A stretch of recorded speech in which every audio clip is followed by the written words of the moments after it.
শরীয়তপুর ডামুড্ডা উপজেলার কনেশ্বর এলাকার নূর হোসেন সর্দারের স্ত্রী রুমা বেগম সন্তান সম্ভাবনা ছিলেন। বৃহস্পতিবার দুপুরে জেলার নিউ মেট্রো ক্লিনিক নামের একটি বেসরকারি হাসপাতালে ছেলে সন্তান জন্ম দেন তিনি। তবে বাচ্চাটি ভূমিষ্ঠ হওয়ার পর থেকে কিছুটা ঠান্ডার সমস্যায় ভুগছিল। পরে শিশুটিকে ঢাকায় নিয়ে উন্নত চিকিৎসার জন্য পরামর্শ দেন হাসপাতালের চিকিৎসক। স্বজনদের অভিযোগ, শিশুটিকে নিয়ে অ্যাম্বুলেন্স করে ঢাকার উদ্দেশ্যে যাত্রা শুরু করলে গাড়িটির গতিরোধ করে স্থানীয় অ্যাম্বুলেন্স চালক সবুজ দেওয়ান ও আবু তেহর দেওয়ান নামের দুই ব্যক্তি। তাদের অ্যাম্বুলেন্স ছাড়া অন্য কোনো অ্যাম্বুলেন্স ঢাকায় যেতে দেবে না তারা। এক পর্যায়ে তারা ঢাকাগামী সেই অ্যাম্বুলেন্স চালকের কাছ থেকে জোরপূর্বক চাবি কেড়ে নিয়ে তাকে শারীরিকভাবে লাঞ্ছিত করে। এ সময় রোগীর স্বজনেরা বাধা দিলে তাদেরকেও লাঞ্ছিত করা হয়। এমন অবস্থায় দীর্ঘ 40 মিনিট আটকে থাকার পর শিশুটি সেখানেই মারা যায়। এমন ঘটনায় অভিযুক্তদের দৃষ্টান্তমূলক শাস্তির দাবি জানিয়েছেন রোগীর স্বজনরা।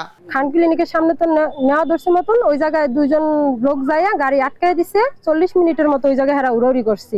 ওরা আমি বলছি যে ভাইয়া গাড়িটা ছাইরা দেন, বাচ্চাটা মারা যাবে, এরা ছাড়ে নাই। একটা গাড়ি দাও, রোগী গরিব মানুষ, যতটুকু কমে দেওয়া যায়। তাই আমি কম টাকা একটা গাড়ি দিছি এখানে। তাই সে রোগীটা উঠাইছে, গাড়িতে উঠানোর পর অক্সিজেন সব লাগাইছে। গাড়ি চাবিটা হঠাৎ করে টান দিয়ে বের করে নিছে। এইটুকু অবস্থায় পরে রফিক ভাই বললো যে ছাইরা দেন, যা হয় আমরা দেখতেছি এই জায়গা, আমরা ছাইরা দেন। পরে ছাইরা দেন, পরে দেখা যাচ্ছে যে বাচ্চাটা মারা গেছে গাড়িতেই। এদিকে ঘটনার পর সটকে পড়েন অভিযুক্ত দুই অ্যাম্বুলেন্স চালক। ভুক্তভোগী পরিবারের অভিযোগের ভিত্তিতে পরবর্তী ব্যবস্থা নেওয়া হবে বলে আশ্বাস দিয়েছেন এই ভারপ্রাপ্ত কর্মকর্তা। লোকাল অ্যাম্বুলেন্সের ড্রাইভাররা তাদের ওই যাইতে দেবে না ফিরতি গাড়িতে। ওনারা বলতেছে যে আমাদের অ্যাম্বুলেন্সে যেতে হবে। এইটা না, তাদের সাথে কথা কাটাকাটি হয়। এক পর্যায়ে অ্যাম্বুলেন্সকে ঢাকার অ্যাম্বুলেন্সে যাইতে বাধা দেয়। তাতে 30-40 মিনিট সময় ব্যয় হয়। ইন দ্য মিনটাইম ওই শিশু বাচ্চাটা মারা যায়।